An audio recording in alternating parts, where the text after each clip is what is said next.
You are listening to WCJV Digital Broadcasting, Youngstown, New York, the CJ Mars Radio Network.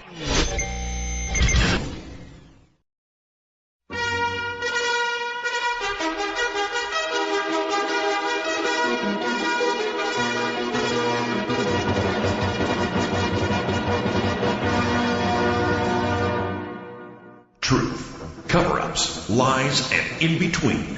Conspiracies, and those who dare to speak the truth. Get ready for a walk on the wild side. Welcome to Parlay with your host, Michael Gray.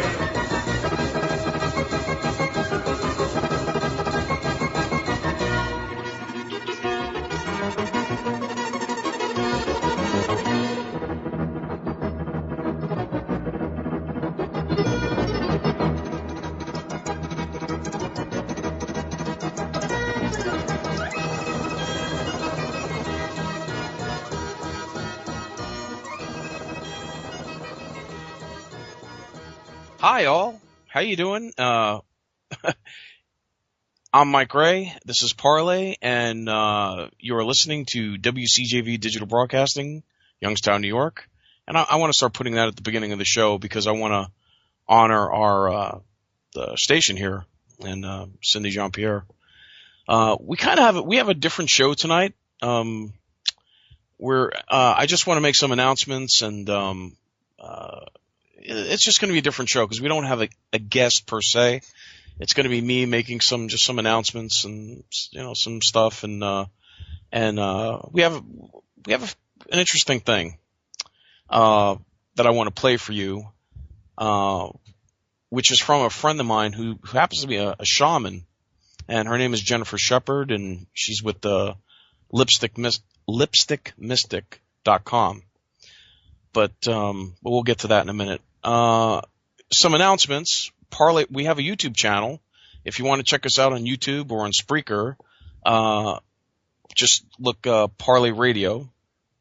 And some announcements. Some future shows. We're going to have Sheriff Richard Mack has agreed to do the show, so that's coming up in the future. Also, Reed McClintock, who is a hypnotist and does. We'll talk about neuro-linguistic programming and also how the media, the news media kind of slips in advertising, kind of propaganda to us. That should be a real interesting show. I'm trying to get Evie and Randy Quaid on the show. I've emailed them and messaged them, and hopefully they'll be coming on. I'd love to have them as a guest. Also, I'm trying to get Danny Aiello, the actor Danny Aiello. Trying to get Michael Mott and David Pilates of David Pilates of the Missing 411, people going missing in national parks. We're going to have Jay Widener back very soon. He's agreed to come back on. Also, Mike Bluehair. Mike Bluehair, by the way, is in Austin, Texas, and he's down there protesting the Sandra Bland murder or death. And I'd like to cover that in a later show because I am of the opinion that the Sandra Bland thing is a psyop, but that's my opinion. I didn't really get into that with Mike, but put him in your prayers that he's safe because Austin, Texas, the chief of police down there is just put Mike Bluehair in your prayers and that he's protected down there because he's outside of he's from Oregon, and just put him in your prayers that he's safe. We're also going to be doing a series of shows with William Zabel on the Columbine shootings and Scientology and the disappearance of his wife. That should be interesting. And that guy should have his own show. I mean, he's just incredibly talented. Also, Casey Brown from Enter the Stars. He's going to be coming back, and we're going to decode movies together. So I don't know if that's going to be done live. We might pre-record that, but like the first movie we're going to decode is The Shining, and so he's got a lot of information on movies. He knows how to decode, and there's a lot of information I have, so that should be pretty interesting. Also trying to get Rachel Parent That's the little girl who went up against Kevin O'Leary and really handed him his hat. And she's on GMOs, the dangers of genetically modified food. So I'm trying to get her on. That would be great if I could get her on, or anyone else on the fight of GMOs, because that is an important thing. The dangers, warning people of the dangers of genetically modified foods. Trying to get Scott Stevens of Weather Wars. Hopefully I could get him. He was one of the first guys to put a website. He's a former weatherman. He quit his show. He quit his job to go full time exposing chemtrails and what they're due. So he's a meteorologist who 10 years ago, you could check. He still got his website, weatherwars.com, exposing chemtrails and what they are and how it's weather modification. And how they're dangerous, because he's exposing the aluminum and the barium salts and the toxins that they're pouring over us, and how the aluminum is just in the water, and the metals. So that should be interesting. And folks, I'm not an expert on any of this stuff. That's why I have guests who know what they're talking about. I mean, so. Also, we're going to have J.C. Johnson back, the cryptozoologist, and Lewis and Marie Gates. They're two psychics, and they're psychic healers, and they live out in Casadega. They've agreed to do the show. I know them personally. I have been to Casadega a few times and gotten readings from them, and they're real nice people, super nice people. We're going to be doing more roundtable shows. I'm going to be putting together a Halloween special with family, friends, and past guests, getting little vignettes or snippets of, just weird tales, if they've had any weird paranormal experiences or seen any ghosts or just anything odd that happened. I'm sure everyone knows someone that's got that something paranormal's happened to them, and that'd be cool. So, let's see. And I just want to, because my friends joke with me. Like right now, I could see that there's only like 3 people in the chat room. Let's see. Yeah. No. Oh, hi, Dita. Dita's out there. And so right now in the chat room that I could see, and the CJ Mars chat room, it's me, Mike Gray, CJ, Dita, and someone named Snoggy Mush. So my friends kind of, they make fun of me and tell me, yeah, you only got like 3 listeners listening to you, and you're one of them. They jab me. Yeah, it's all in fun. But I want to tell you something.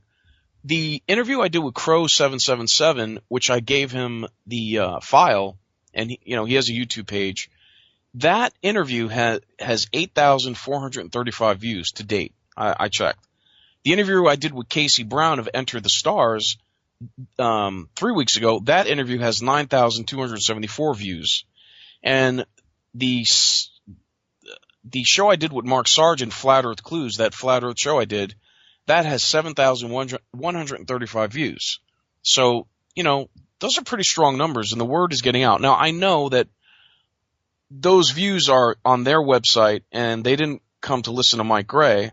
They came to listen to them. But hey, that's great, because the interviews were heard, the show's getting, promoted and beautiful, so people are listening, and I think that's great. So what we're going to be talking about today is a friend of mine, Jennifer Shepard, who she's a shaman, and she did a couple of readings for me, and I have one that I'd like to share. So we're going to be playing that.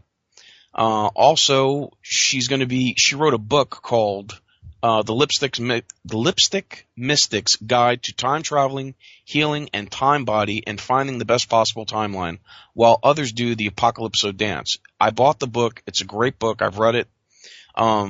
Jen is going to modify it because she's since learned a few more things. So, and she's going to be coming on the show, but we're going to be playing that.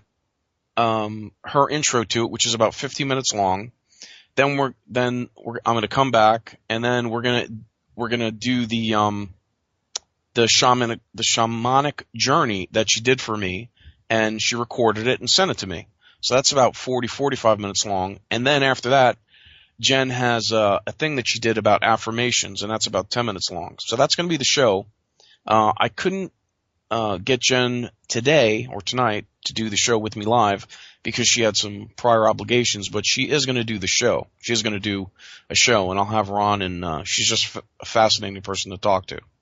So without further ado, CJ, let's roll the intro to the Lipstick Mystic Guide to time traveling. So here we go. Hi there, this is Jennifer Shepard, also known as the Lipstick Mystic here.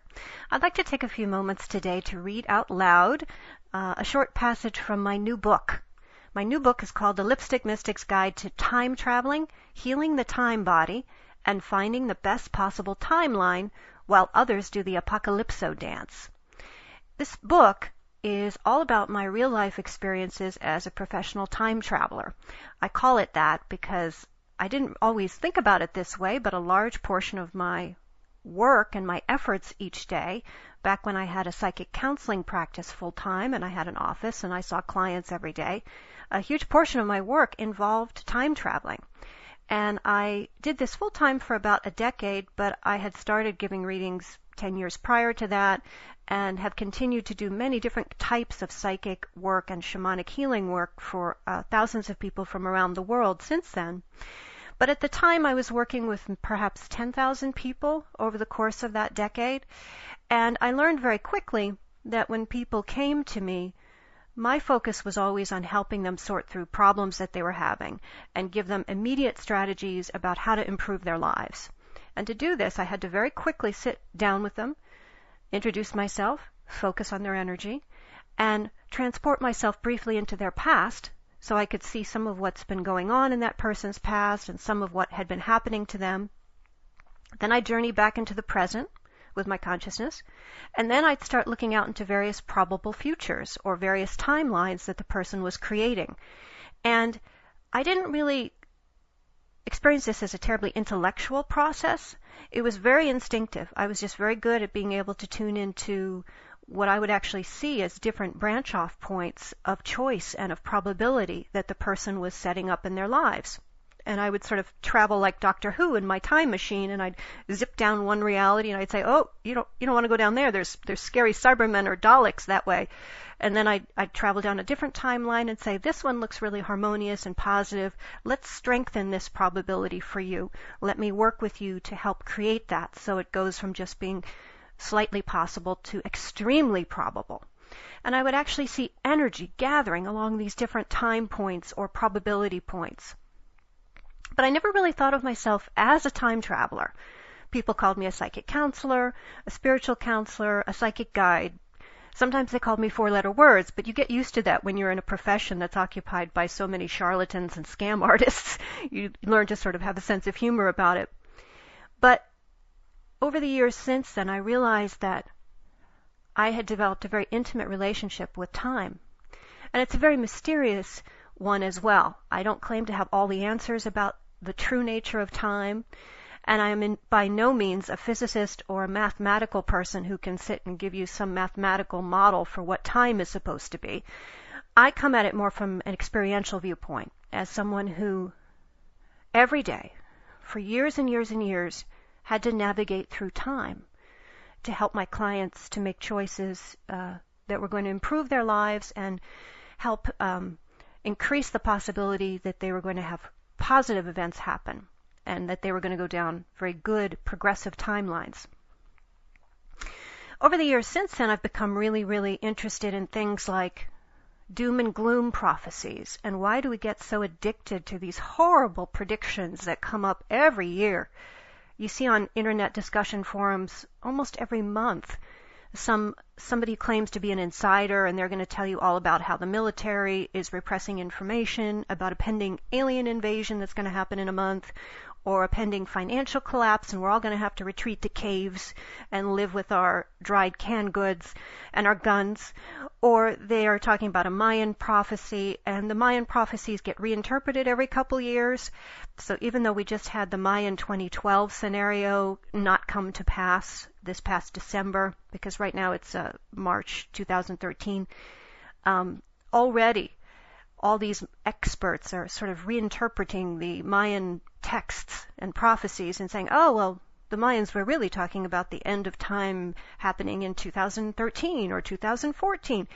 And then you have the biblical predictions about Revelation, which are all about a pending end times where there's going to be horrible doom and gloom and war and Armageddon, and then a select few will be raptured up to the spaceship to be with God or wherever he is. And that mania kicks in on a very predictable basis every few years. And I've seen how it affects people and how it really knocks them out of their power to be creator beings and to be spiritually sovereign. People need to understand how much power they have in this moment to create wonderful things in their life. I kind of come at spirituality from a Gnostic perspective. The Gnostics were the original followers of Jesus, although to say followers really isn't correct. They were friends of his who exchanged information with him and who learned from him. And he taught them how to experience the energy of spirituality directly, through the heart, through the mind, through the spirit. And his approach was very, very simple. It wasn't about worshiping some disembodied man in a beard who half the time was going to beat the crap out of you, which is basically what Yahweh or Jehovah was always like. He was so genocidal and so homicidal and so psychopathic. Why would you love this being? Why would you put him on an altar as a divine presence? It makes no sense. And the original Gnostics knew this. And the word gnosis comes from the Greek word to know. That is, to directly learn and to experience something.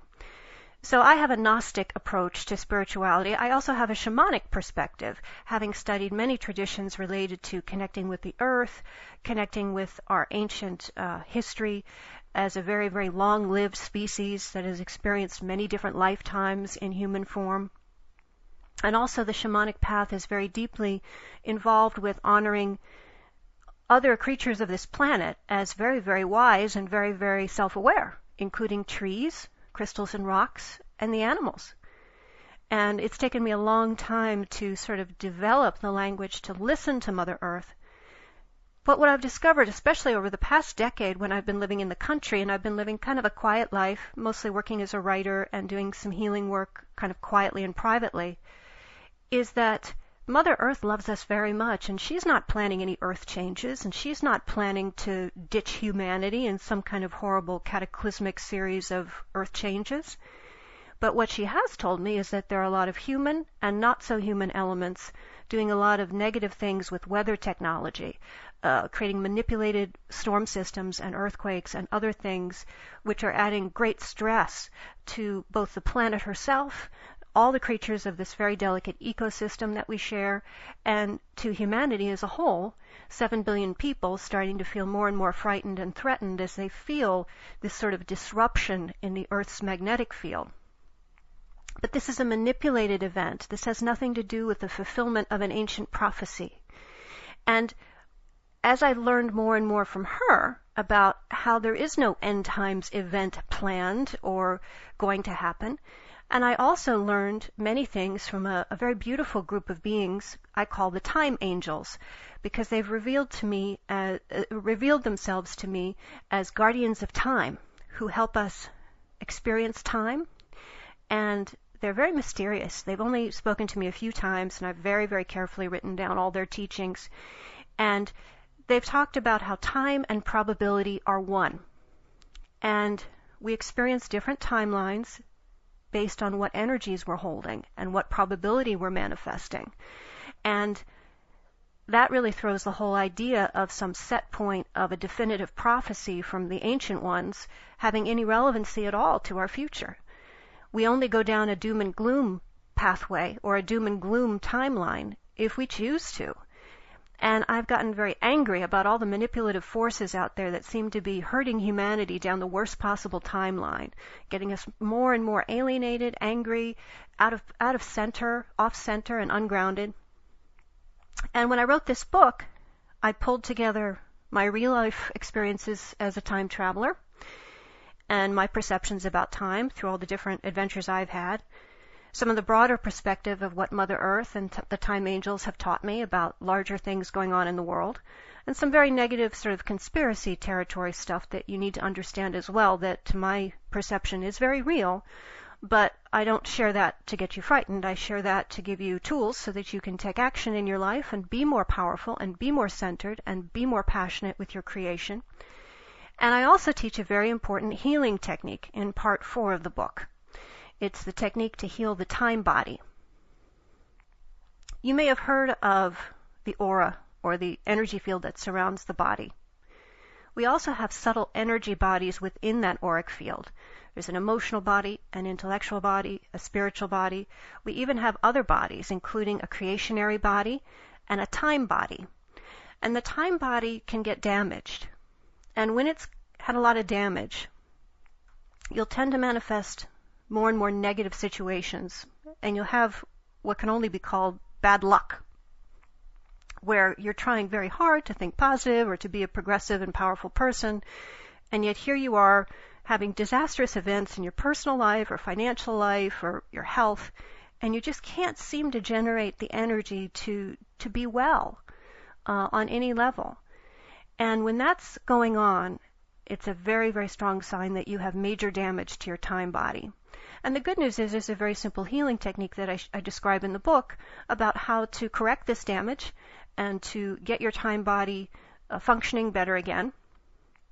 And after you do that, you'll find that any other positive thinking techniques that you're doing, like prayer or meditation or affirmations or visualizations, will be a lot easier. You'll more rapidly manifest good things, and you'll start being less and less magnetized to negative people and negative situations. So when you heal your time body, you're kind of changing your energy tone and starting to resonate with different levels of experience that are happier and more joyful and more fun. So I want to read to you from the book just real briefly. This is from part 4, and I talk a little bit about how the time body works. How the time body works. Have you ever seen an old beat-up car after it's been through a few fender benders and the owner never got it repaired? It starts to look ragged around the edges. The muffler is usually loose, so it makes a lot of noise. The rear bumper might be hanging halfway off, giving it a sad, pitiful look. When a car gets like that, it doesn't travel so well anymore.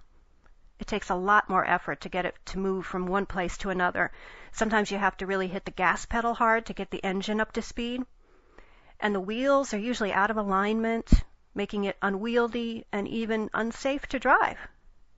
Every time you drive over a bump in the road, you feel like you're bouncing on the back of a horse because the car overreacts to every contour and curve of the road. Driving a car like that creates a huge amount of fear. Whenever you're trying to go somewhere important, like driving to work or an appointment, you're never sure if you're going to reach your intended destination or end up stranded along the road somewhere. You worry about losing your job or disappointing people just because you're forced to drive such a crappy car.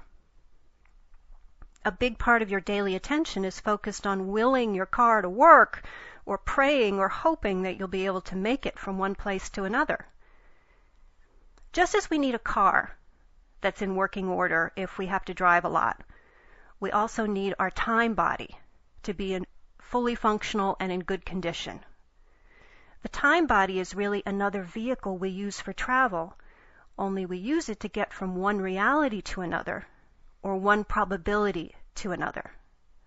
And usually if the time body is fully intact and energized, it allows us to move through life in a relatively stress-free way, enjoying predominantly pleasant experiences and creations.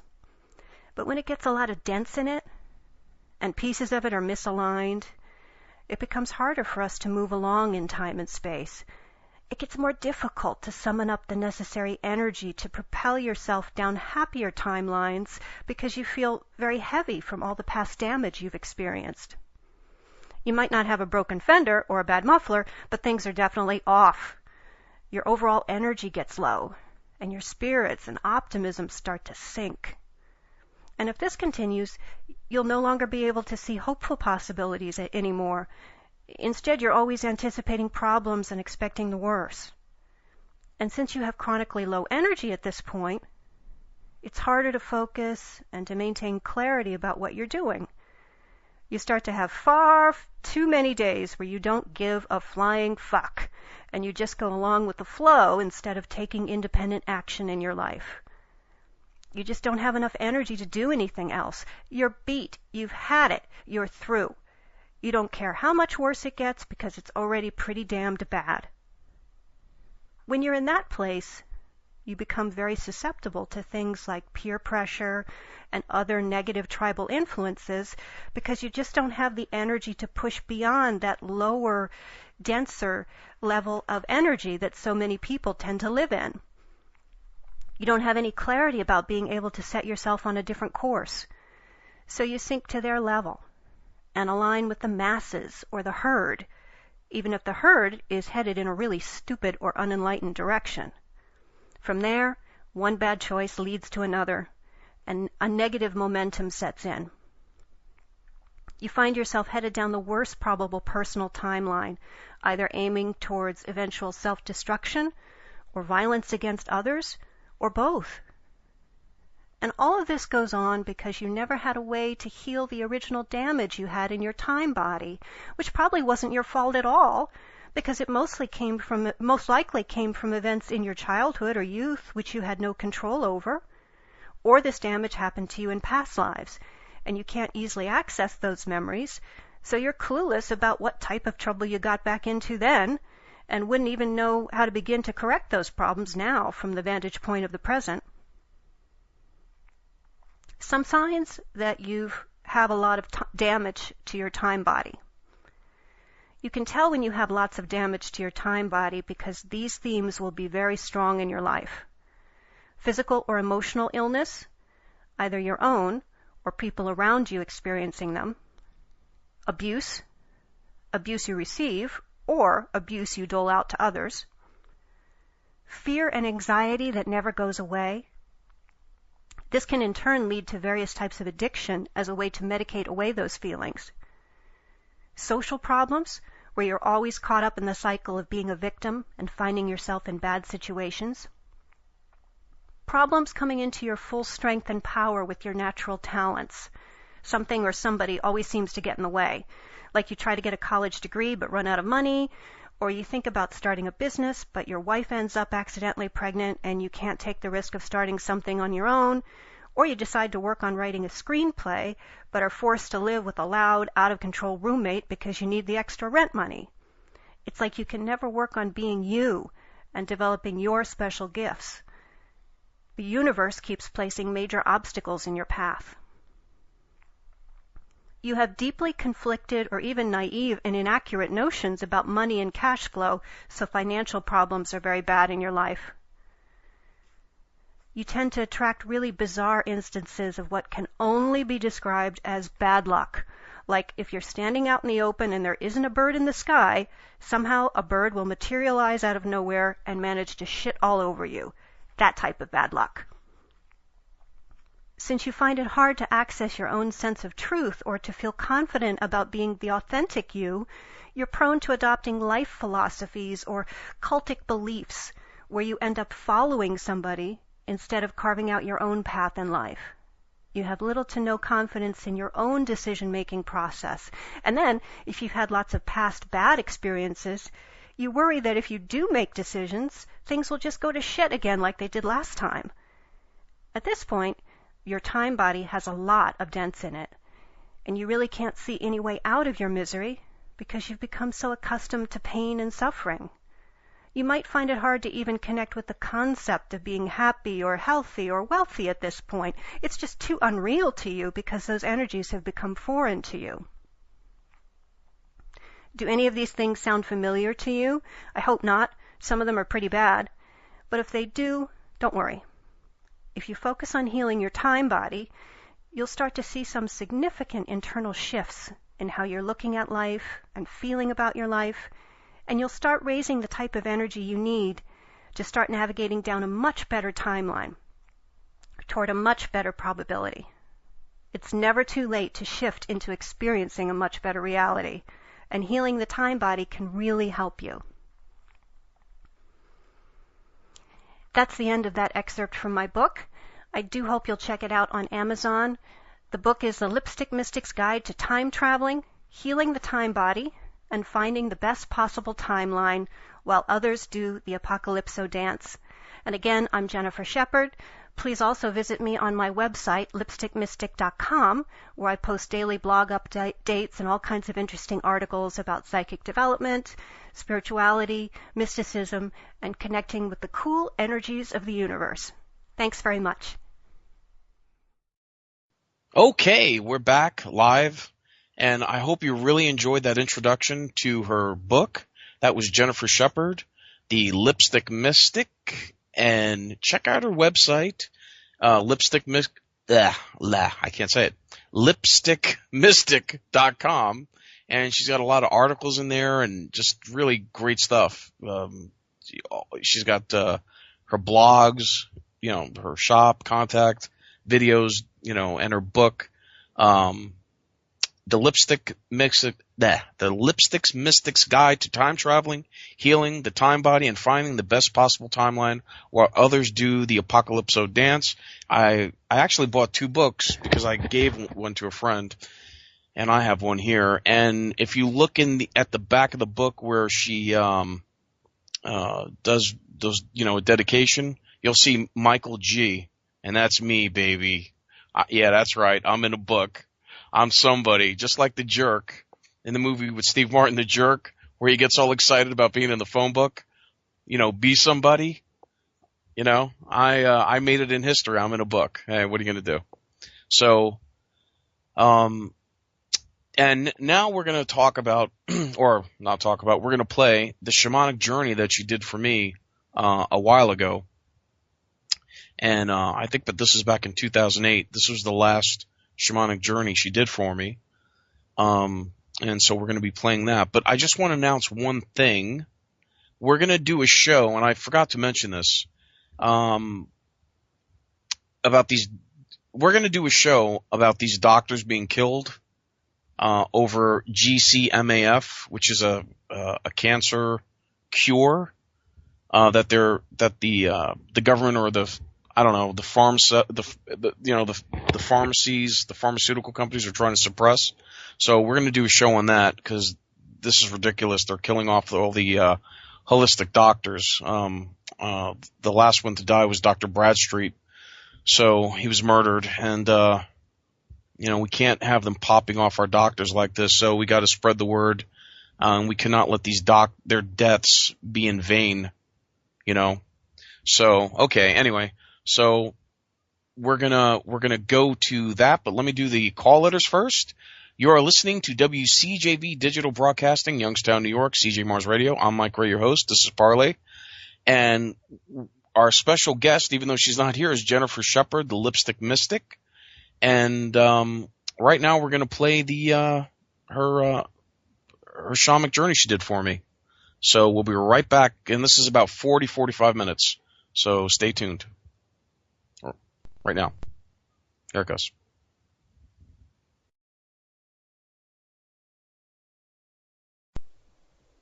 Hi, Mike. It's Monday evening, February 18th, 2008, and I'm making my first audio recording for you directly into my computer. I've been fiddling with some of the volume controls and things, and I apologize in advance for any clicks or weird sounds. I can't get it to be absolutely perfect, but it is as better than I could do with the handheld recorder. So I want to go ahead and do the narration and talk about the journey I just did for you. The journey lasted about, 40 or 45 minutes, and there were 3 main stages to it.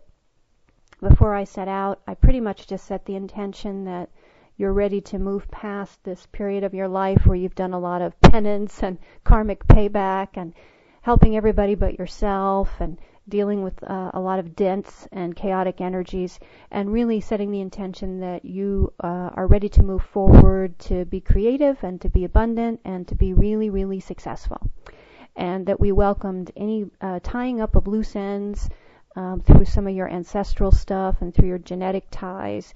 But also, I really wanted to focus in this session on bringing in new energy for you and really allowing really higher, happier, more abundant, more joyful and healthy vibrations to be anchored in. And so that was the overall intention as we got started.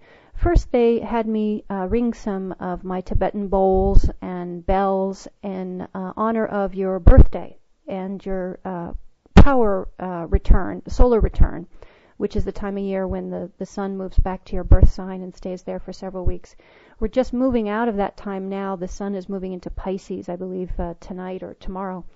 So the energies of that time are still very much with you.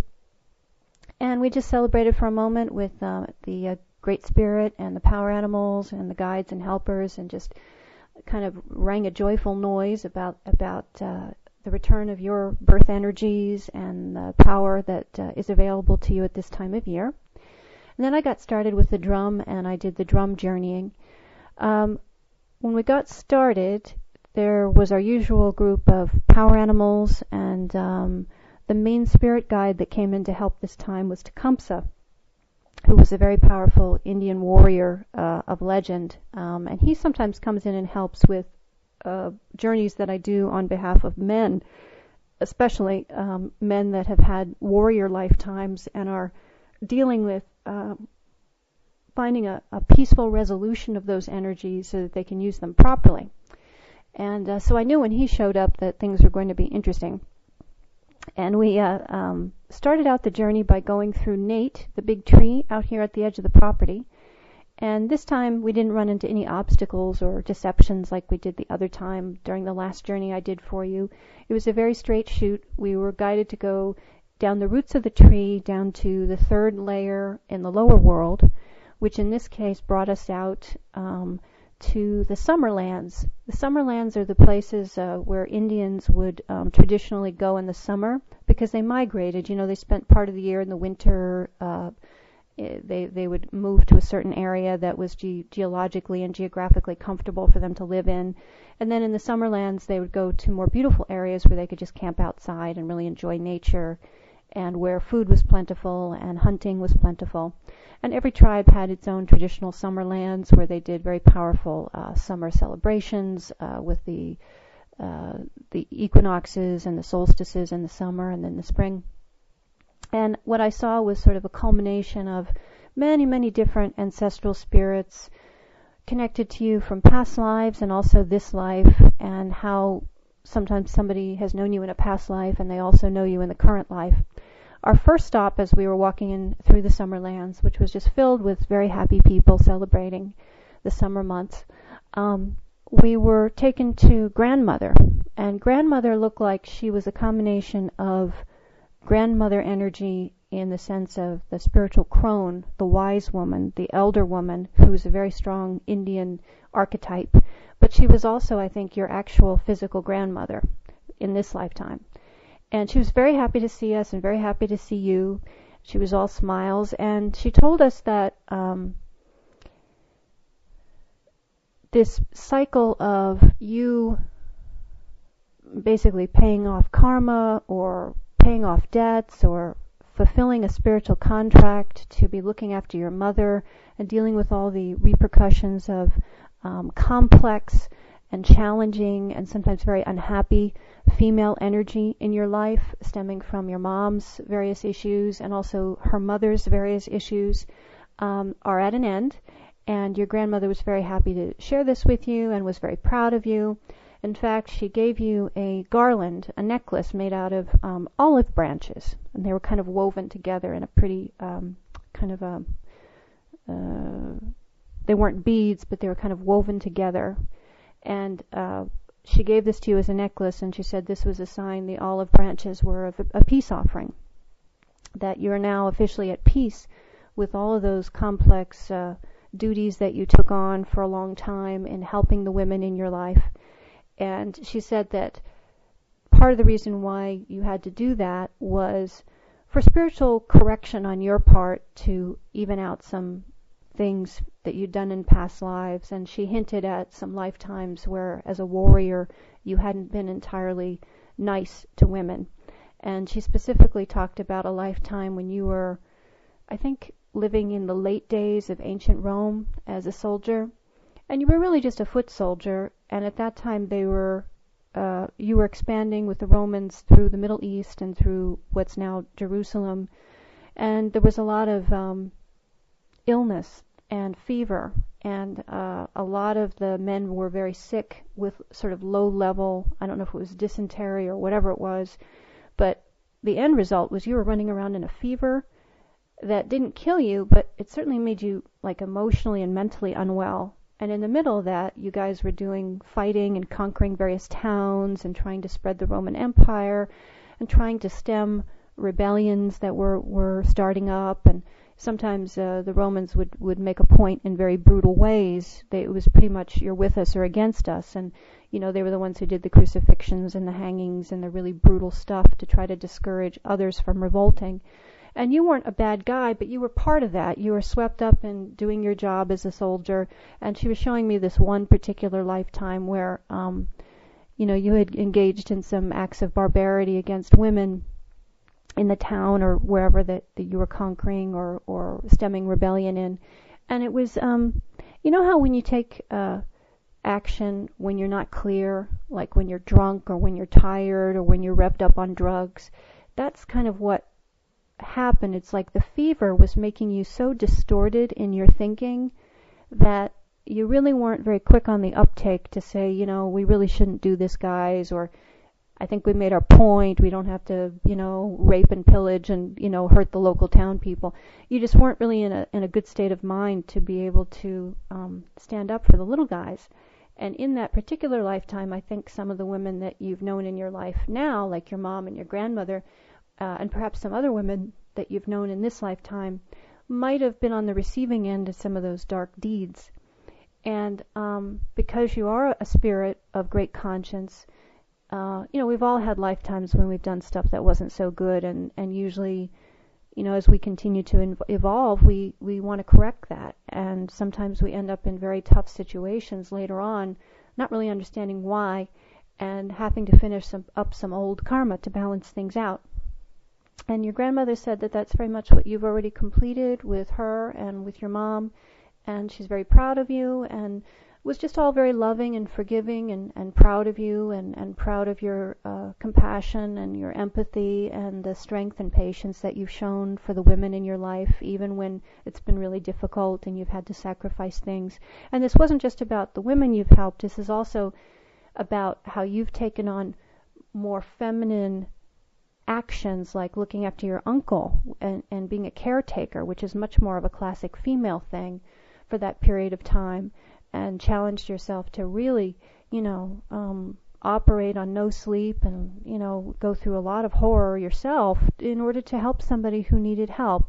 And you did it as long as you could, and you did it beautifully. And there's a real sense that in a family way, as far as your genetics and your family tree goes, throughout multiple lifetimes, that you've settled up those scores and you've paid your karma, and you've definitely reversed it all and transmuted it all.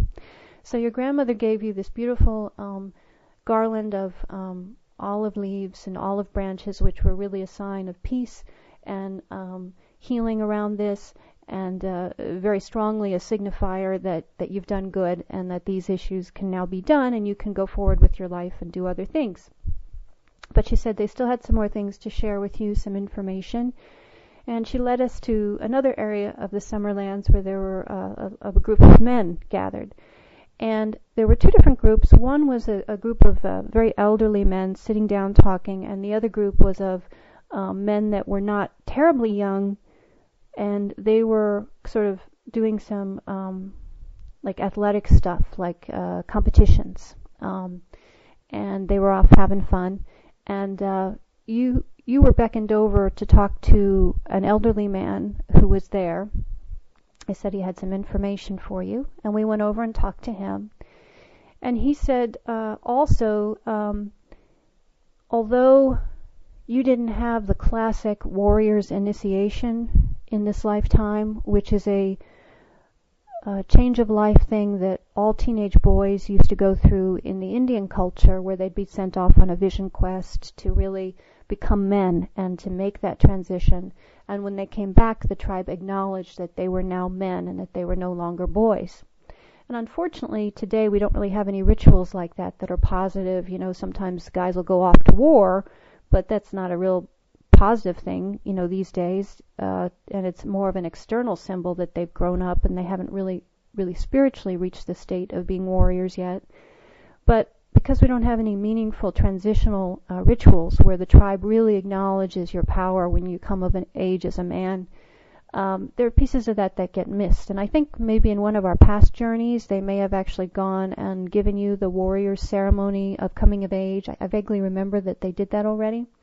This wasn't about that. This was just the elderly man saying, you know, not only have you taken on a great deal of challenges in healing the female energies in your life, but you've also gone to war in your own way.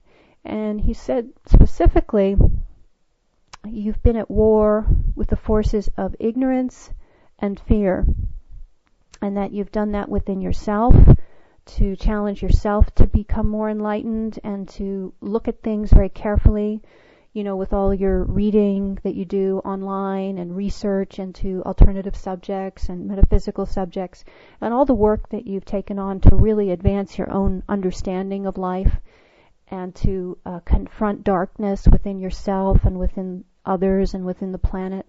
And this elderly teacher man was just acknowledging that, and he says that, you know, you've become a warrior of a different kind as you've aged. You've become a warrior who is not only strong physically, but also has a very spiritual strength that is admirable and powerful and wise. And he said, you know, it's time for you to go take your place next to these other warriors. And he pointed to the other group of men that I saw in the Summerlands hanging out and having fun. And I noticed that they were all kind of like they were veterans. They were men that had survived and lived to tell the tale and had come out wiser, stronger, without their spirits being crushed, with a sense of power and self-confidence and appreciation for life and joy for life, because these gentlemen were very playful and having fun and sort of hanging out with the other guys, you know, sort of wrestling and throwing rocks in different formations. They were doing various sports, challenging each other, kind of like you'd go out for a night of bowling, you know, but they're in more of an Indian traditional way. And the elder fellow said that, you know, you should go over there and they will acknowledge you for who you really are. So you went over there to talk to them and hang out with them for a little while. And they were just very appreciative. And I just saw all these images as you were talking to them of past lifetimes where you've been a warrior and how many times that's just been really difficult, and how happy your spirit is that you didn't have to do that this time around. But on the other hand, you had all this family stuff you had to settle. And in some ways that was equally as difficult. And as you were talking to the other warriors, I saw images of a past life for you in when you were a Persian and fighting in the Persian Wars. And, you know, there were many different Persian Wars. Some were fought over in Africa, some were fought in the Aegean Sea. But I did see that you were part of one of the groups. I forget who the commander of the Persian was. It might have been Xerxes or Darius, or I forget my history. But it was the one where, after the Persians came over into northern Africa and conquered whichever, Carthage, I think it was the city, they really decimated the place, and they made a point to make it unlivable, and they actually salted the land. And that was done to make the land infertile so it could never grow again. And it was just kind of a really stupid and dark act.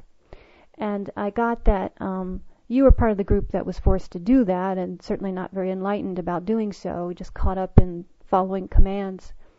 And then I went back over to the elder, and you came back over, and you said, yes, as your enlightenment has happened in this life, you may have more things you want to do to help heal the land. and become involved with green housing projects and solar panels and alternative energy in a practical sense. How can people live in their homes or in communities and be happy and healthy and leave as small of a ecological footprint as possible while still enjoying the land? And he says this is going to be enjoyable for you, and the more you want to research how to do that or how to become a part of that with your work or even just outside of your day job more for a hobby, he says that will help correct that past life where you sort of were part of that decimation with the salting of the land. He also says that you're very connected with Mother Earth anyway, and he said it would be a really good idea for you to give Mother Earth a gift, and he said this specifically. And when he said that, I said, well, do you mean an actual physical offering? He said, yes. And he says it doesn't matter what it is, whether it's tobacco or cornmeal or something more substantial like a specific crystal or a piece of art or an item that you want to give Mother Earth. But he says you really should give this to her as a sign that you honor the fact that you have in the past not always behaved towards Mother Earth the right way, but you've also had lots of lifetimes where you've been an Indian or a native person who honored the earth, and that you are correcting yourself to be back on the path now to honor Mother Earth and to really access her resources appropriately. And the elder gentleman said that if you make an offering out in Mother Earth, you can give it to her either in a river or at the beach, or you can bury it somewhere beneath a tree or something. You need to find a spot out in nature where you can make an offering. He says that will also help you receive the healing that you need to complete this cycle in your life where you're just going to let go of any of that past stuff that you did and just move on in a really joyful and wonderful way. So you might want to think about what you can do to give as a gift to Mother Earth in thanks for all that she's been to you in past lives and all the wonderful energy she brings to you in this life, and also as a token of esteem that you want to honor her more up ahead, and you'd like to learn more about how to do that through becoming more of a healer with Mother Earth or doing green energy projects or green home projects. All those things are you don't have to know what you're going to do, but it would be good if you could make some kind of offering to her stating your intent to continue to honor her and to learn more about how to take care of her, because that's sort of more your true path. And that will also help you let go of all the past gunk, and you're just kind of done with all this old karmic stuff, which is good. The theme throughout the shamanic session was about how you're done with all this old stuff and ready to move on. So I think that was about it for the summer lands. And then we were guided to go back and return to Nate, come back up through the tree roots, and then we were guided to go out to the river and to get back into the river canoe, which we've journeyed in before. And when we were there, I asked Tecumseh where we were going, and he said, we're going to, what did he call it? There was a specific name for it. It was something like the Riverlands.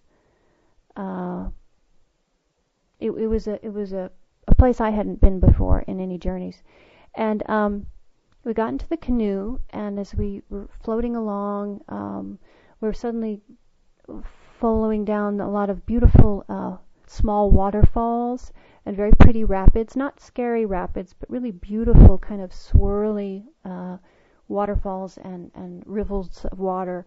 And we came up onto this area that was very beautiful. It was like an island where it was all fountains and waterfalls, and there wasn't really much created architecture. It was more that the land itself had been really sculpted and created to maximize the ability for water to flow in beautiful ways all through this island. And as I watched in the water, I saw dolphins swimming with us, and they were pink dolphins. And I think the pink dolphins are a very rare species. I don't remember whether the pink dolphins are the ones that were in South America or in China, but I'm sure they're very endangered, but they're very beautiful. And they were swimming along, and they said that they were there to tell you about some really good stuff. And they led us to this area on the island where we parked the canoe, and we walked up. And the dolphins were there hanging out, emitting a lot of love and a lot of laughter because they have a very happy and light spirit. And then I saw some beings that I had never seen before, and they were the mer people. You know, you've always heard of the stories of the mermaids and the mermen. Well, it turns out that they're not exactly what we think. They're actually a group of humanoid beings that have a fish nature as well, and they can live in or out of water, and they come from a planet in the Sirius cluster of stars. You know, there's Sirius A, Sirius B, Sirius C. I think they've actually discovered there's as many as 4 stars in the Sirius cluster. Many, many years ago, I remember having a waking astral travel experience where I was shown that the manatees and the whales and the dolphins all come from Sirius B, I think it is, and that their species actually originated there along with some other sea, ocean-loving species, and that they all had a vibration of tremendous love and joy, and they were all telepathic. And they had technology as well, and that some of them did come to Earth in the early days, and the ones that we see now are their sisters and brothers and descendants. But the mer people, I don't know if they ever stayed here. They might have visited, but I don't know that they had a residence here. If they did, it was in very, very ancient times, and that's why it's just very much a myth at this point. But they were showing me how they can access this plane and bring in really positive, loving, joyful energies through the existing dolphins and whales and manatees who still live here. And they said that, their vibration was so beautiful and so happy and so peaceful and creative and loving. And these mer people, there were 2 of them came out, and you couldn't really tell whether they were male or female because they looked so different from us. You know, it was sort of impolite of me, I think, to ask. But they were very happy to see you, and they asked if you'd like to receive some healing. And specifically, it's about coming into your joy and your capacities to really create through mind over matter, because that's how they do a lot of their creation. Their world is much less dense than ours, and they said that right now the mer people don't even exist in a traditional physical form because they've evolved beyond the physical plane of their planet. They exist more in a higher etheric realm surrounding their planet. But they remember what it's like to be in physical form, and they're still very spiritually connected to the dolphins and whales here on this planet. And they said that you have a really powerful connection with these seafaring species, and that they really hold a key for you with coming into greater and greater levels of joy and success with manifestation. And so they laid you down kind of in a pool of water, and it was really neat. The dolphins came, and they laid you down on their backs, and the dolphins held you in the water. And then there were other dolphins that began dancing around and doing a lot of sonic things, putting frequencies and bouncing frequencies back and forth to each other. And they were doing that sort of around you in a really beautiful dance that was very... they were forming all these really beautiful geometric structures as they did that, which was very beautiful to watch. And there was just such joy and such bliss as they were doing this, and it was just kind of neat to watch. And at first they were doing some stabilizing of your energy system. They were decording you from some yuck, because I think the stuff that we looked at earlier in the journey about the past really has no relevance in your life anymore, and it doesn't have to have any energy charge anymore. It's time to let it go. So they were sort of putting out these bubbles of energy, and as the bubbles of energy would kind of pass over you and bounce over you, they would clear out goop and clear it out the other side. And they did a lot of this work on you for a while. And then they also did some work on your heart area. And they told me one of the dolphins was female. She was very sweet. She was kind of the head healer dolphin. She explained that the heart is not just a pump for blood. It's a heart. The heart is a pump for prana, or life force, or spirit. And a lot of people who've been through a lot of pain, or who have absorbed a lot of other people's pain, as you have, because you're kind of a psychic sponge, sometimes the heart really gets affected on a spiritual level. And in this case, it wasn't so much like there were demons attached or anything really intense like that. I mean, there wasn't that much damage. But she said that the heart is the pump for joy and bliss and love and for spirit. And when it's not functioning well, you don't feel a lot of those things in your life because they almost can't even get into your body. So when you think of blood or energy coming in through your heart and all of that energy circulating through your body, along with the blood is supposed to be a great deal of just pure energy, pure spirit, pure joy and love. So they fixed something that was around your heart. It was kind of like almost like the heart has a front and a back pump, and the front part's the part that we see in the body with the actual organ, and the back is sort of a vestigial organ or an invisible or etheric organ that's like a joy pump or a love pump, and it works with the heart, except in this case yours was kind of droopy. So what they did is they cleared out a bunch of blockages there, and they did a lot of work on it to gently regenerate that part of your heart. And they said that they'll continue to help you with that over the next 6 to 8 weeks, and it will really help you feel a lot more joyful, a lot more lighter in every sense of the word. And it should allow your creativity also to really come on strong. And this marks a real big change where probably for the first time in this lifetime you're going to be able to start feeling joyful for yourself, and without putting other people ahead of yourself, but putting yourself and your own joy at the center of your life in a good way, in a way that's comfortable and powerful. So they will be continuing to do some work on your heart in the back part for some time, and all you need to do is just continue to give permission to the dolphins and the higher angels and helpers to keep clearing that part of yourself out and keep bringing greater and greater capacities for joy and love and creativity into your heart and into your body. And that will start correcting itself very soon and feeling very different for you. I think your emotional tone will definitely change, and you'll feel a lot clearer and a lot bouncier, which is great.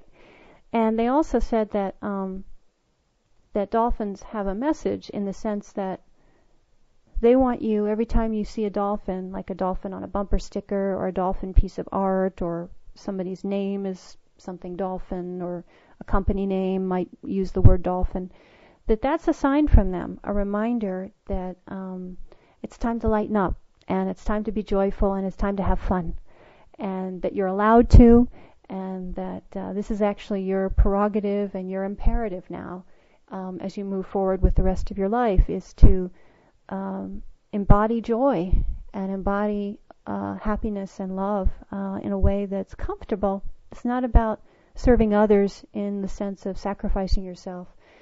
Instead, it's more about being in a state of joy and health and happiness, and creating from that space, and having lots and lots of creations that you joyfully bring into the world. Some of them tangible, some of them might just simply be concepts or prayers or gifts of love or of healing that you share with others, and some might be works of art through your writing and through your designs and other things. And so they said, really, pay attention to each time you see dolphins anywhere. They would love for you to go and actually see dolphins, either at SeaWorld or at the zoo or wherever you can go see dolphins live. They said that would be really good for you. It would help you anchor onto their energies more. They also said that it would be great if you could download like a dolphin screensaver for your computer and maybe change them once in a while, but have dolphin imagery and art and posters around you. They also said it would be really, really great if you could get a recording that features dolphin sounds, because they said that their language is multidimensional, and even old recordings of dolphins singing to each other will communicate in new ways as you listen to them and bring in lots of fresh energy and energy that's of this moment that can help you with your healing and with just feeling good. So they really encourage you to play dolphin sounds and to surround yourself with dolphin energy and dolphin imagery. And remember that they're your power animals. They are definitely part of your power circle now. The dolphins showed a little stronger than the whales and the manatees, but they're all related to the same energy. And most definitely the pink dolphins showed themselves really strongly in this particular journey. So if you can find images of pink dolphins, that's even better. And while they were doing healing work on you, they also said that they wanted to do some work on your upper chakras, which would be about helping you receive more and more clarity from the mind of God energy, just the Great Spirit, more divine inspiration about how to be happy and how to be well and how to be abundant.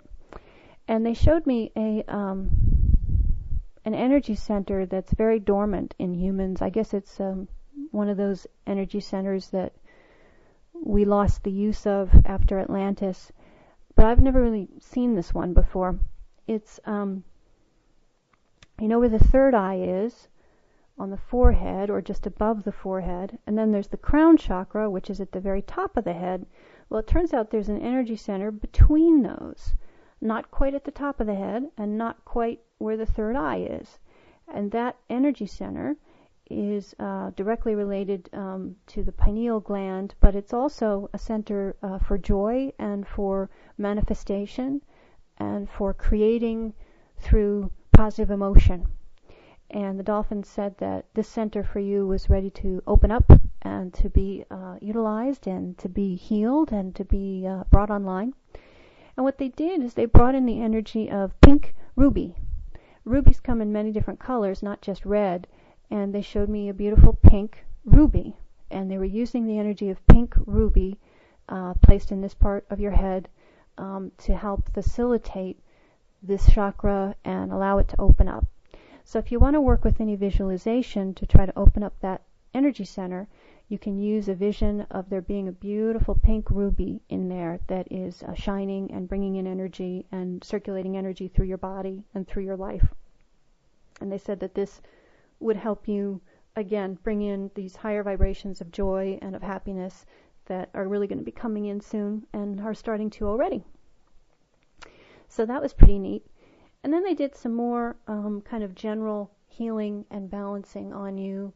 Not a whole lot of complicated healing, but a lot of things that were just about balancing different energy centers and really pulling out a lot of the emotional heaviness that you've been carrying around. They told me that your physical problems with overweight are really about taking on other people's emotional pain and heaviness and sort of their unresolved angst and their unresolved issues.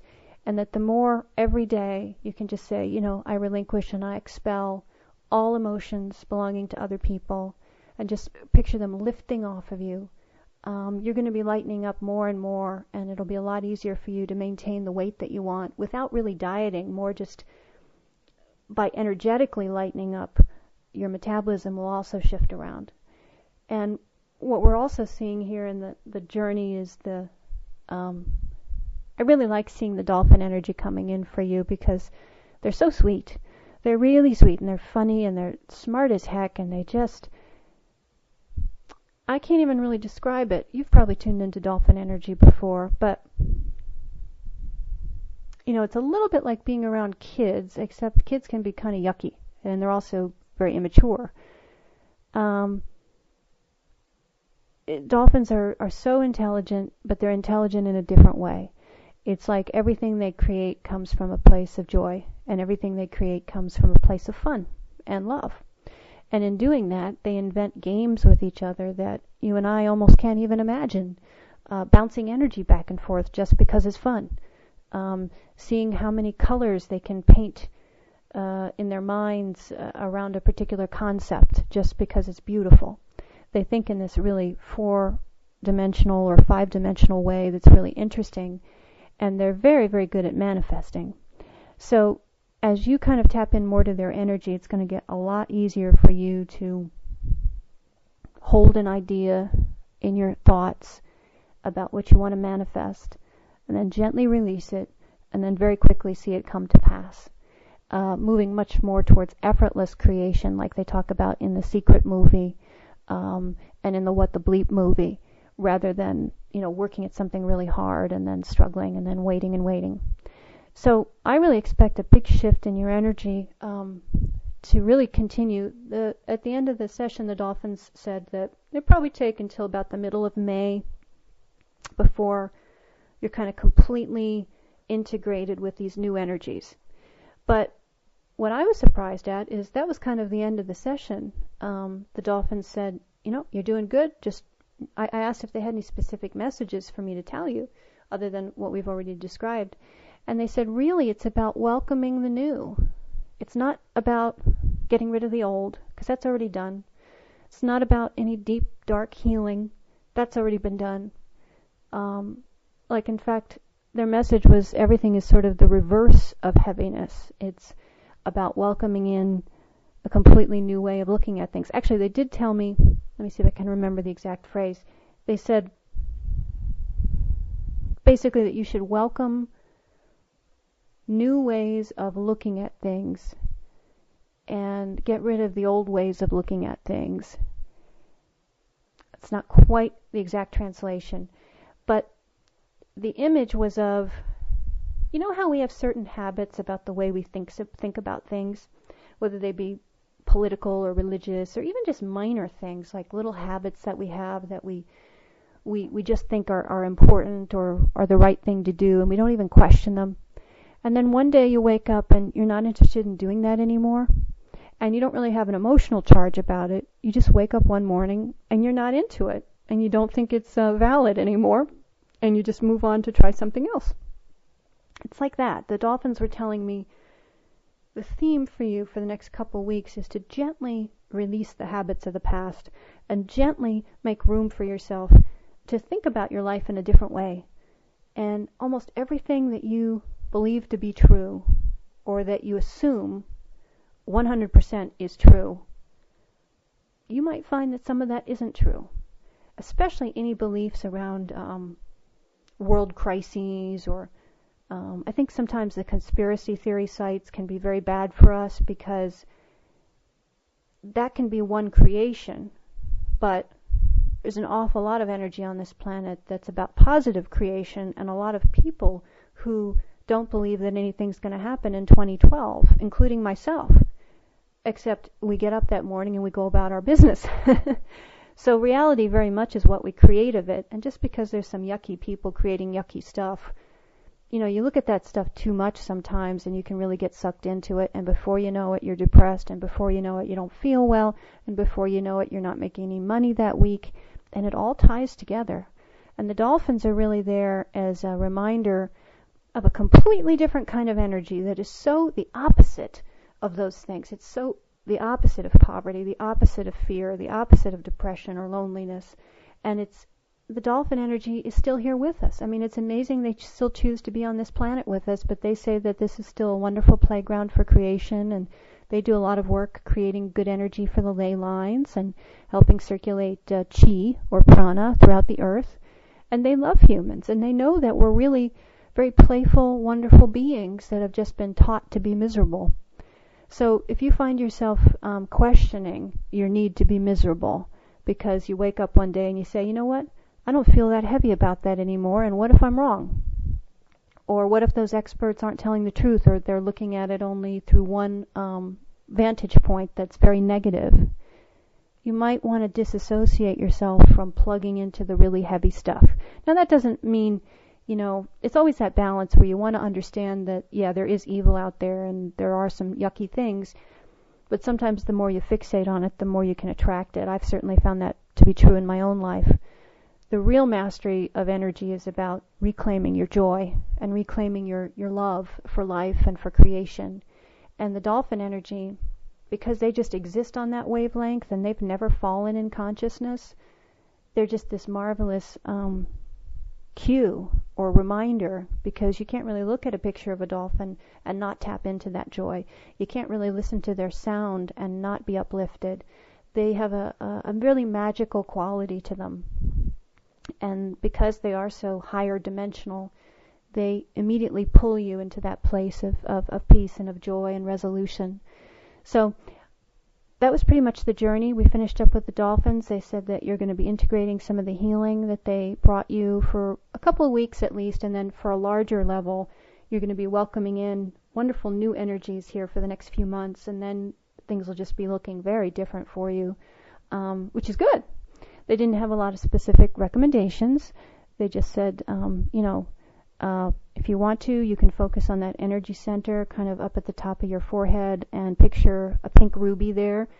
shining and gleaming with really positive energy. That's going to help open up that higher center for you. And then don't forget, earlier in the journey, the one elder Indian fellow said it would be a good idea for you to make a gift to Mother Earth. Make an offering that's really a gift for her, and just thank her for all she's done for you, and tell her that you still honor her and want to learn how to be more of a healer of the earth. And just gently make some kind of offering. Probably over this next week would be good, either burying something in the ground or in a tree, or taking it to a source of water like a pond or the river or the beach, whatever's easiest for you, wherever you can find a good spot that just calls to you. And those were really the main recommendations. Oh, one thing the dolphins did say at the end, because I was asking them, well, how can you stay attuned to their frequency? And they said, well, pay attention, because there's dolphins everywhere, dolphin posters, dolphin books, you'll just start noticing them a lot more. It would be good to do a screensaver on your computer, maybe get a record with some dolphin sounds. But they also said the essential oil of lavender, which you might already have because I think you've used it for other things. It's a very high vibrational oil, and the lavender oil, it smells really sweet, but it totally opens up those upper chakras, and it helps you connect with the level of consciousness where the dolphins are. So you can always put a little bit of that on some of your pulse points, like on your wrists and on your heart, and maybe on the top of your head or the upper forehead where this new energy center is that's coming in and opening up for you. And put a little bit of lavender oil on some of those different points. That would probably be really good to do each night before you go to bed if you want to, because then you'll be smelling that oil gently when you go to sleep, and it'll help trigger a lot of that higher energy coming in. And those were the main recommendations. There wasn't anything coming in about health stuff or about any specific things you need to do around your family. The energies there looked very positive. Again, your grandmother came in all smiles with olive branches, and again, the offering of peace to end the cycle of all of that karmic payback and, just that whole cycle of stuff. It's time for it to be done. You've done your part. It's time to forgive, release, move on, and to dare to live your life in a joyful and abundant way. So those were the main things. If I think of anything else, I'll email you, but I think those are all the main points. I do hope that this recording is audible and that you can hear everything. Do tell me if you could hear everything okay. Thanks again for everything, and I wish you a happy birthday the following week. I know it's a week after, but it's still time to celebrate as far as I'm concerned. And thanks again for letting me do a journey for you. The dolphin energy is really coming in as a new set of power animals for you, so you can also pray or meditate with them and allow them to be with you. Okay, thanks a lot, Mike. Bye-bye. Okay, and that was Jennifer Shepard, Lipstick Mystic, and she did a reading for me back in 2008. I hope everyone enjoyed that, and I hope you got something out of it, because, when she was talking to me, a lot of that stuff is applicable to everybody. She's a very wise woman and a good person, and I hope to have her on the show soon. And I'm trying to encourage her to do her own podcast or broadcast and, coming here on the station. I think she'd be a tremendous asset. And let me do the call letters. You are listening to WCJV Digital Broadcasting, Youngstown, New York, CJ Mars Radio. I'm your host, Mike Gray. This is Parlay, and we have with us, in spirit anyway, Jennifer Shepard, the Lipstick Mystic. If anyone wants to call in, 716-745-4266. That's 716-745-4266. Oh, and I forgot to mention, I'm going to have I don't think it's going to be live, but we're going to pre-record my cousin Joseph.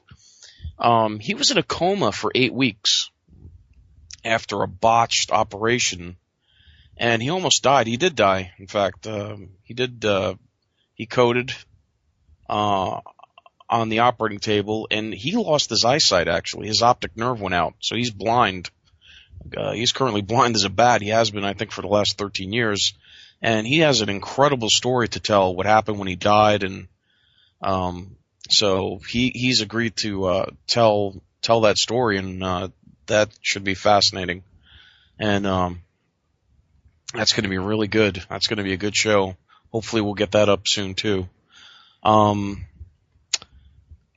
wanted to go over, I said we were going to cover, we got some time, because the last thing we're going to do is Jennifer's affirmations, and that's about 10 minutes. It's 9:20 now. So I just wanted to go over real quick this article on Conspiracy Planet. The GCMAF is cancer cure getting doctors killed. And this is by Mike Adams of Natural News. And I just want to read this, just some of this real quick. And this is a fascinating article. You could just, Google GCMAF. Is that a cure for cancer? And is it getting doctors killed? And so this is an article by Mike Adams. While GCMAF is perfectly legal as a treatment in dozens of advanced nations around the world, the U.S. Food and Drug Administration has outlawed it, calling it an unproven drug. It is with this designation an effort to suppress the forward progress of medical science that the U.S. government conducted a raid on Dr. Bradstreet's clinic, specifically seeking to confiscate GCMAF in order to shut down his research and halt his treatment of patients. Meanwhile, Big Pharma gets special permission to unleash untested experimental drugs on the public as long as those drugs earn sufficient profits. In this article, I surmise the videos, articles, and documents covering GCMAF and the mysterious death of Dr. Bradstreet. An exhaustive investigation needs to be pursued on this matter, possibly involving private investigators. The timing and manner of Dr. Bradstreet's death seems highly suspicious, especially in light of many other holistic doctors who have recently been found dead under mysterious circumstances. Dr. Nicholas Gonzalez died just days ago. Motive to murder medical researchers and suppress a promising cancer treatment breakthrough. Is there a motive for the murder of pioneering cancer researchers while researchers working on a possible universal cancer cure? Of course there is, and the most common motive in the world is money. So I highly recommend this, and you could also look up the 88 microbiologists that died mysteriously a few years back.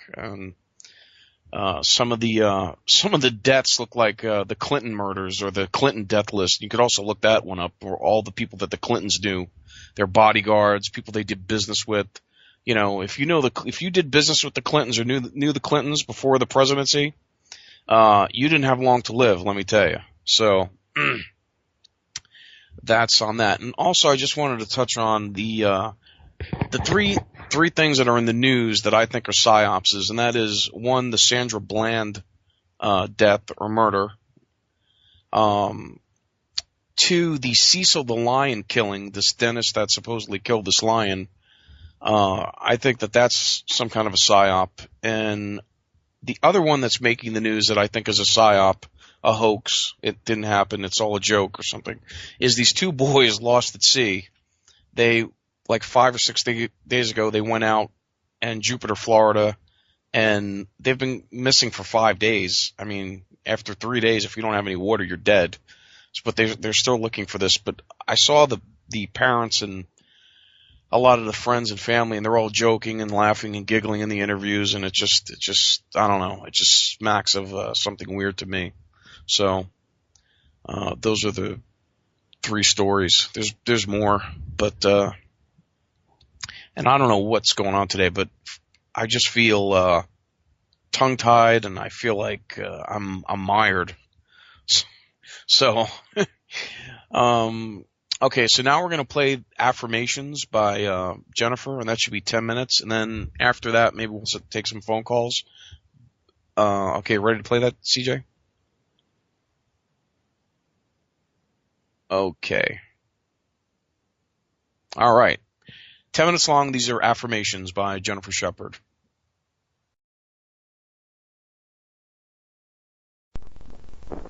Hello, this is Jennifer Shepard of freedailyAffirmation.com and lipstickmystic.com, speaking to you today about affirmations and the law of attraction.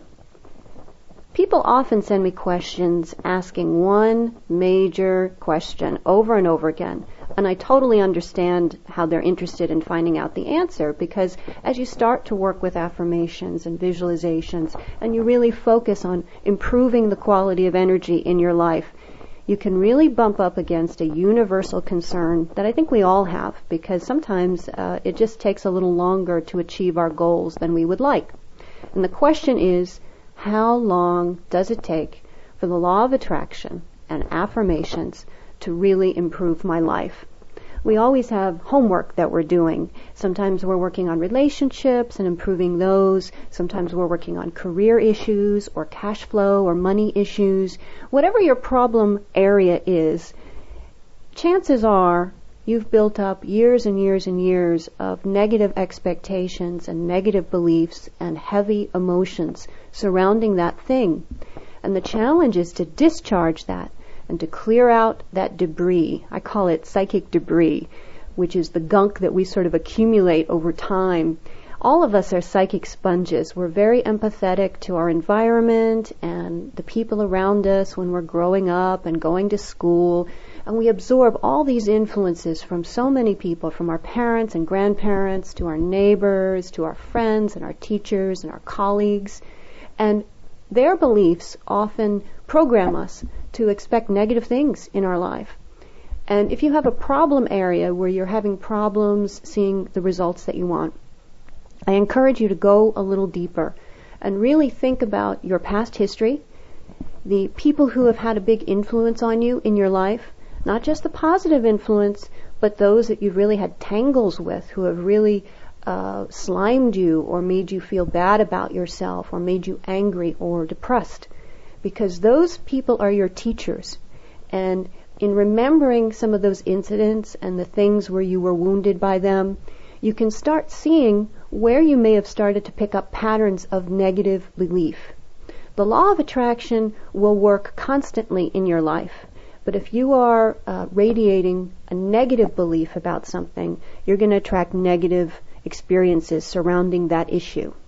So the challenge when you start working with affirmations and visualizations and many other wonderful tools to shift your consciousness is to realize some areas are going to be easier for you than others.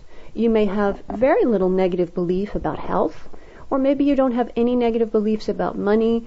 You grew up in affluence and you've always had good money flow in your life, and money comes easily to you. That's great. But how many wealthy people have you heard about who have had 6 marriages and have had many problems maintaining positive relationships with their children, just because they are successfully using the law of attraction to gain positive results with wealth and money doesn't mean that they're able to also do it surrounding relationships. And if they aren't manifesting happy relationships, then they also have homework to do to really analyze who in their life programmed them or influenced them to believe that they were unworthy of love, or that no one would ever care for them or relate to them in a really wonderful and positive way. Because there's some negative beliefs underneath that surface that are causing the law of attraction to create negative effects in their life instead of positive ones. So the thing you need to understand about the law of attraction is it is an immutable law, and it will bring things towards you that resonate with the frequency you're putting out. Now, I know that's kind of a new agey phrase. Let me explain it a little better. Think of thoughts and emotions as a musical tone, as an actual musical note, or perhaps as a song, as a frequency. And if you're putting out a radiation that says, I'm feeling really happy about money, I'm feeling really great about work, I'm feeling really great about life, then you're going to attract things of a similar frequency. People praising you for the work that you do, offering you compliments, offering you positive feedback. Or you're going to attract raises more easily. You're going to find that your investments are doing better and that you're able to have multiple streams of income in a much easier way. Because you're putting out a frequency of positive expectation and positive belief. Now, if there's an area of your life where you're stuck and you're really struggling, You have to figure out how to get to that place of more positive belief. And you may not have dramatic effects overnight, because it may take you some time to bridge into more and more positive beliefs. Because you can't really believe 100% positively about something if you've spent a lifetime having negative expectations surrounding that thing. So this becomes really difficult in areas where you've received abuse, or you've really been kind of beaten down by life, by bad experiences, because somehow you have to retrain your thinking and your feeling, because emotions are extremely important with the law of attraction, into more and more positive beliefs surrounding that thing. One thing I encourage people to do is to not be afraid to think of their life as a work of theater, as a stage play. And if you don't like the reality you're acting out on stage, you need to get some better scenery, get some better costumes, recast the play with new characters and new actors. You may need to change some relationships around. If you are in relationships with people who are negative all the time, they're going to be reinforcing your negative beliefs, and unintentionally, without realizing it, they're going to cause you to manifest lack and bad experiences, because you're picking up their beliefs and they're becoming yours, and you're starting to resonate with their song or their frequency, which is a dark one and a negative one. So what's tricky is you sometimes need to recast the characters in your life, and you need to change the scenery. Put yourself in physical environments that make you feel better, and do so regularly. If you love nature, get outside as much as you can and enjoy the beauty of nature, which will instantly lift you up. It's hard to be sad when it's a beautiful sunny day out and the birds are chirping and everything is beautiful. Or if you are more of a city dweller and you really like the stimulation of the city, visit parts of the city that inspire you, where art is being created or knowledge is being perpetrated, like at a library or at a lecturing event. Find situations where you can feel good. Now, you may still go home and feel bad later about something difficult in your life, but at least for a portion of your day, you were able to feel good. And what you want to do is more and more piece together moments and times when you feel happy, until that happiness and that clarity and that positive expectation becomes your primary frequency. So if you look at it as your radio, because our systems are very much like a radio, and you're putting out music each day, you don't want it to all be heavy metal and dark grunge music. You want the frequency you're putting out, your personal song, your spiritual frequency, to be one of joy and of clarity and of creativity and of harmony. And the more you take charge for the harmony or the song that you're emitting, the better you'll do with the law of attraction. The law of attraction will start manifesting events and people and circumstances that radiate at that same level of joy. And you'll be meeting happy people. You'll find yourself getting the best table at a restaurant. You'll find yourself stumbling into money in a way that you didn't expect was possible. And you'll be generally attracting very positive reactions from people, even strangers. You'll find that there are fewer chaotic events in your life, like suddenly you don't get stuck in traffic jams, or nobody on the road is being aggressive towards you, when perhaps you attracted that aggression in the past. If you're attracting a lot of aggression from other people, you have a lot of anger and disappointment that's circulating within you. And you need to release that, and you need to learn to move beyond it and bridge into more positive expectations and beliefs. Now, this is an ongoing process that sometimes can take years, I'll be honest with you. If you have an area of your life that's really difficult, you may be operating at what I call a psychic deficit. And you need to make up for that by putting in a lot of work and effort, raising your expectations, starting to bridge into more positive beliefs, and to fill up that vacuum or that black hole where you've been wounded with a sunnier expectation, a more positive and hopeful attitude. But it might not happen overnight. But there are going to be some areas of your life in the meantime that go really well. And those will help you build up momentum and enthusiasm and encouragement about how, hey, this law of attraction thing is real and it really works. You may know from my website that I teach about affirmations, which are just positive self-talk that can be used to retrain the brain, retrain the emotions, and retrain our thinking so that we are expecting something positive in our life instead of anticipating negative events. They're a really powerful tool. I encourage you to check out my website, free-daily-affirmation.com, where there's resources there for you to read up on different kinds of affirmations you can use. I also sell a powerful ebook package, which includes 2 ebooks and 1 audio interview I did, all about how to make affirmations really work for you, and also debunking many myths about the law of attraction and affirmations, which I think will really help you on your journey. So I hope you've enjoyed some of these thoughts that we've discussed today, and I look forward to connecting with you in the future with more audios and free resources on my site. Again, this is Jennifer Shepard. Have a great day.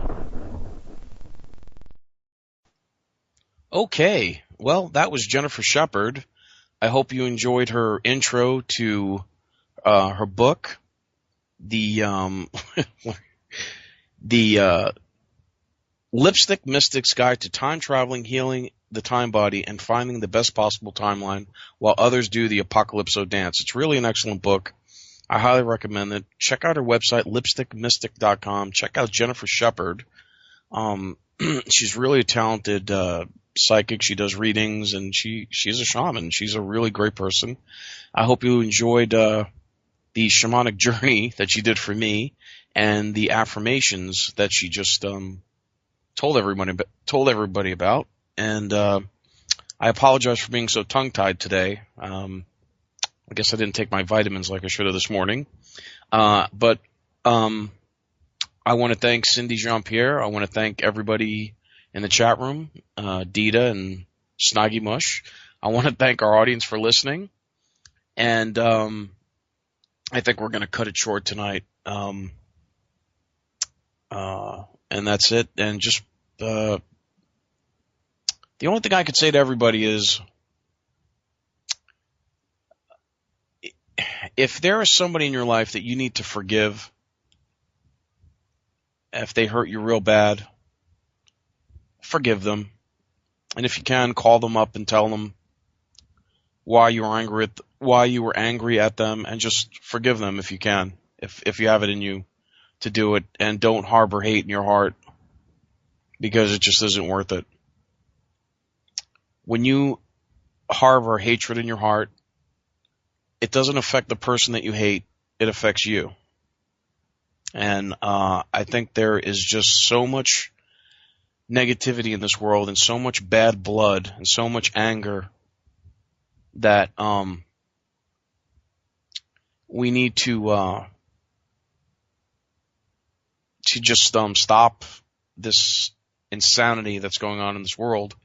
And we're the key to doing that, I think, or part of it. So that's it. This is CJ Mars. I'm Mike Gray, your host. This is Parlay.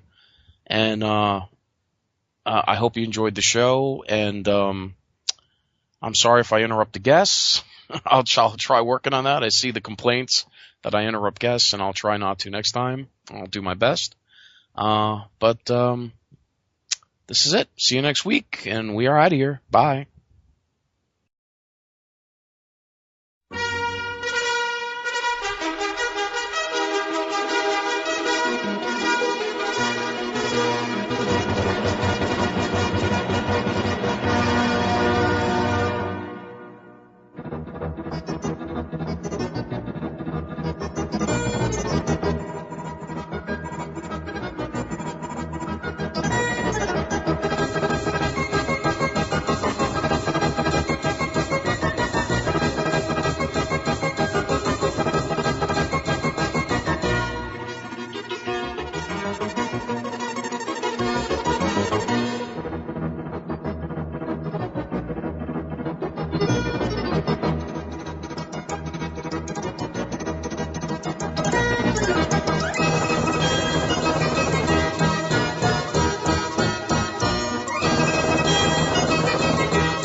With infinite complacence, people went to and fro over the earth about their little affairs, serene in the assurance of their dominion over this small, spinning fragment of solar driftwood, which by chance or design, man has inherited out of the dark mystery of time and space.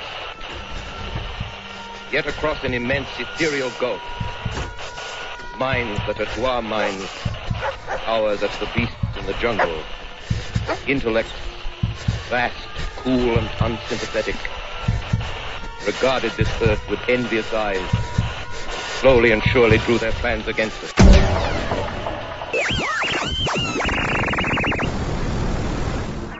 You are listening to WCJV Digital Broadcasting, Youngstown, New York, the CJ Mars Radio Network.